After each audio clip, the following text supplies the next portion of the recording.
Hello and welcome everybody. Today we are going to discuss about past perfect tense passive voice. आज हम लोग discuss करेंगे past perfect tense passive voice के बारे में. Past perfect tense passive voice. Past perfect tense का passive voice discuss करने से पहले हम लोगों को देखना एक्टिव वॉइस.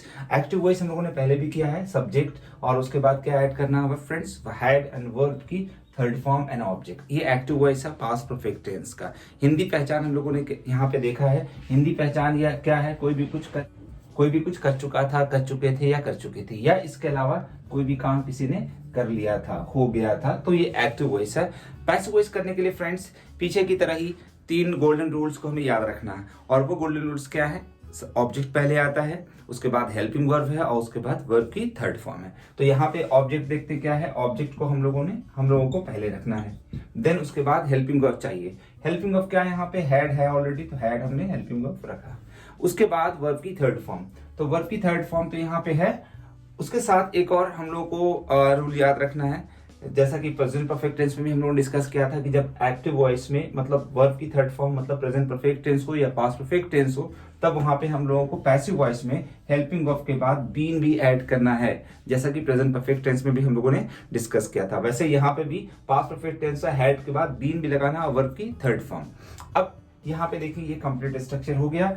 बाय सब्जेक्ट को अगर इधर बाद में लाना है, ऐड करना है, तो हमें बाय की जरूरत पड़े.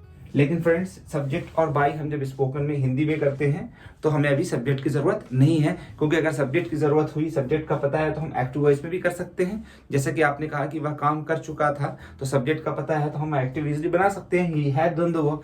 लेकिन यहाँ पे हम लोग क्या डिस्कस कर रहे हैं, हम लोग का मेन कॉन्सेप्ट क्या है कि सब्जेक्ट का पता ना होने पर ही हमें पैसिव वॉइस की जरूरत पड़ती है. जैसे कि आपने कहा कि काम हो चुका था, अब किसने काम किया था नहीं पता है, तो काम हो चुका था इसकी इंग्लिश हमें देखनी होती. काम हो चुका था तो हम लोग हिंदी क्या बोलेंगे, the work had been done. काम हो चुका था, काम किया जा चुका था. किसके द्वारा? सब्जेक्ट का पता नहीं है, जब भी हमें पैसिव वॉइस की जरूरत पड़ रही है. यहाँ पे पहले भी हम लोगों ने डिस्कस किया है कि जब ऑब्जेक्ट को हाईलाइट किया जा रहा है, मेन यहाँ पे क्या है, ऑब्जेक्ट को दिखाया जा रहा है कि भाई हाँ ऑब्जेक्ट, ये एक अटेंशन का पता है, हमें ऑब्जेक्ट दिया गया है. जैसे आपने कहा कि हाँ सर काम हो चुका था, काम किया जा चुका था, the work had been done. जैसे आपने कहा कि उसे कल गिरफ्तार कर लिया गया था, तो आप क्या बोलेंगे, ही. अब ही के साथ क्या जरूरत पड़ेगी, हैड.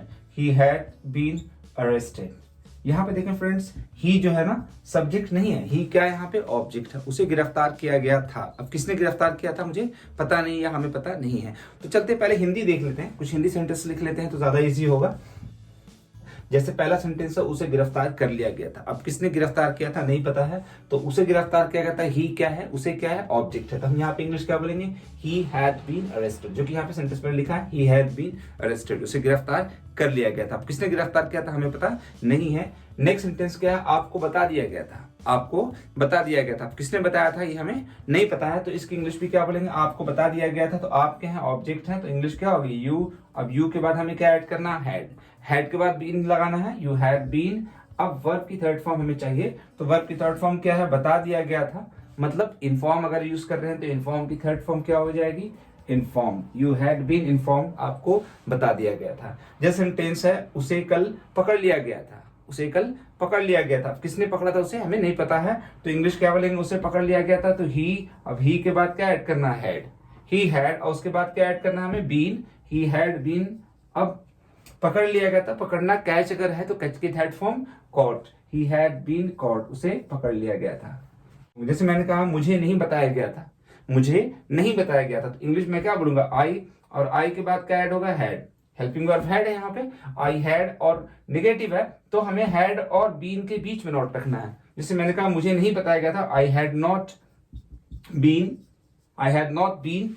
अब वर्ब चाहिए हमें बताना, तो यहाँ पे इन्फॉर्म अगर है तो इन्फॉर्म की थर्ड फॉर्म क्या हो जाएगी, informed. I had not been informed, मुझे नहीं बताया गया था, मुझे इन्फॉर्म नहीं किया गया था.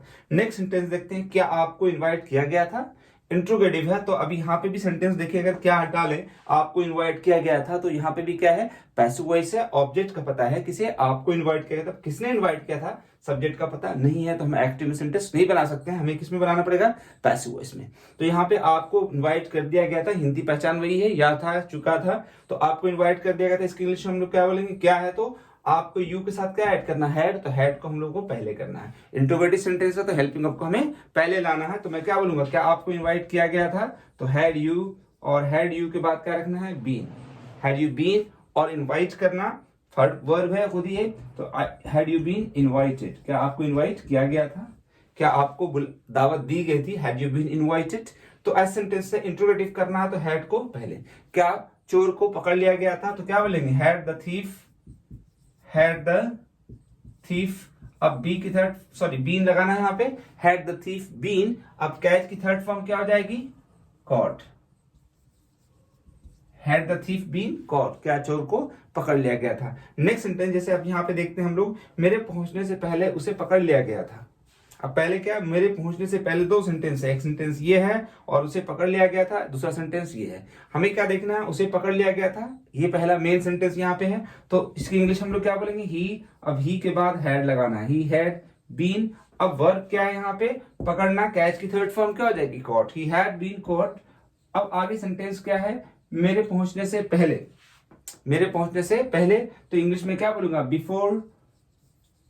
बिफोर आई रीच्ड, मेरे पहुंचने से पहले उसे पकड़ लिया गया था, मेरे पहुंचने से पहले उसे वहां से बुला लिया गया था। तो ऐसे सेंटेंस होंगे। तो जैसे कि हम लोगों ने एक्टिव में भी किया था कि डॉक्टर के आने से पहले मरीज मर चुका था, the patient had died before the doctor केम, दो सेंटेंसेस थे, उसमें देखना था कि परफेक्ट कौन सा है, उसे पहले लिखना है, फिर उसके बाद सिंपल पास्ट टेंस का यूज करना। वैसे ही यहाँ पे है, लेकिन यहाँ पे परफेक्ट जो है वो पैसिव वॉइस में, उसे पकड़ लिया गया था, तो इसकी इंग्लिश है ही हैड बीन कॉट। मेरे पहुंचने से पहले मतलब मैं भी पहुंचा, लेकिन उसके बाद, तो उसकी इंग्लिश क्या हो जाएगी, बिफोर आई रीच्ड। जैसे मैंने कहा कि मेरे बताने से पहले ही उसे बता दिया गया था, तो अब उसे बता दिया गया था किसी और के द्वारा, तो क्या बोलेंगे, ही हैड बीन इन्फॉर्म्ड या he had been told before I told him. तो ऐसे सेंटेंसेस जहां पे हम लोग को देखना है कि हाँ परफेक्ट है और सब्जेक्ट का पता नहीं है। पैसिव वॉइस में ऑब्जेक्ट को पहले हाईलाइट किया जा रहा है, ऑब्जेक्ट का पता है तो हम लोगों को पैसिव वॉइस की जरूरत पड़ती है, और पैसिव वॉइस में ही सेंटेंस ट्रांसलेट करना है, बनाना है, चाहे वो स्पोकन में हो या रिटन में हो। तो इस तरह के सेंटेंस आपको करने के लिए हिंदी सेंटेंस की जरूरत पड़ेगी। हिंदी को सेंटेंस सोच लें, फिर से इंग्लिश में ट्रांसलेट करें। That's all and thanks for watching.